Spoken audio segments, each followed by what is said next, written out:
The statements we're about to show you are from the Holy Quran, and is said to be the official, unchanged, pure word of God, revealed over 1400 years ago. Claiming to be the word of God is a heavy statement, and without proof, or if a single contradiction is found within the book, the apparent word of God will be proven false. So without further ado, let's put the book to the test. In the 23rd chapter, titled The Believers, from the 12th to the 14th verses, God is said to give a detailed description of how the human being is formed. It begins by saying, "We then placed him as a sperm drop in a place of settlement, firmly fixed. Then we made the drop into a alaqa." We will translate this word very soon. "And then we changed the alaqa into a lump. Then we made out of that lump into bones. And then we clothed the bones with flesh. Then we caused him to grow and come into being and attain the definitive human form." In the 21st century, we can now safely say that this verse is clearly describing the process of human development in correct chronological order. However, what we should be paying attention to in particular is the second stage, referring to the development of the embryo.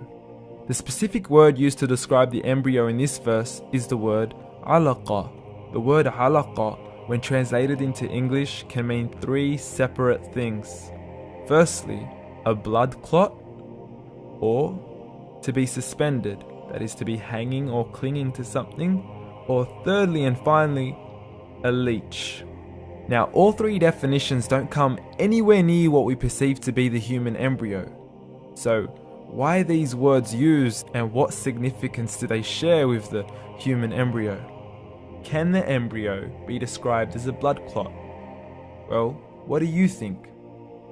In the 3rd week of embryonic development, a tubular heart joins with the blood vessels to form a primordial cardiovascular system, and by the end of the 3rd week, the blood is circulating and the heart begins to beat on day 21.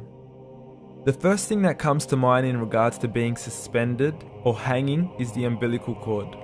But we can't use that example because we are simply referring to step 2, before the baby has even formed. But we now know today that the umbilical cord is formed from the connecting stalk. And the connecting stalk is formed as soon as the embryo is formed.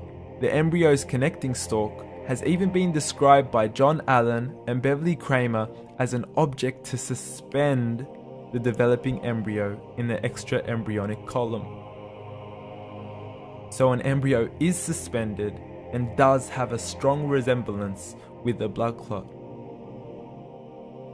What on earth would an embryo have to do with a leech? Figure A shows the structure of an embryo at 25 days. Figure B shows a leech. Now please note once again that the embryo in this stage is no greater than the size of a kernel of wheat. This is an X-ray of the embryo at 22 days. This is the internal structure of a leech. It's mind-blowing stuff, but you still haven't seen anything yet. This is the head of the embryo at 22 days. The detail you are seeing right now is absolutely impossible to be seen with the human eye and can only be seen with a microscope. This is the back end of a leech. There's no other words used to describe this other than mind-blowing. The pictures we have shown you are impossible to be seen with the human eye or even to be predicted by the human mind. Once again, the verses we have shown you were revealed over 1400 years ago to a man who couldn't read nor write. Are these the words of God? Descriptions of the human embryo in the Quran cannot be based on scientific knowledge in the 7th century. The only reasonable conclusion is that these descriptions were revealed to Muhammad from God, from God, from God, from God.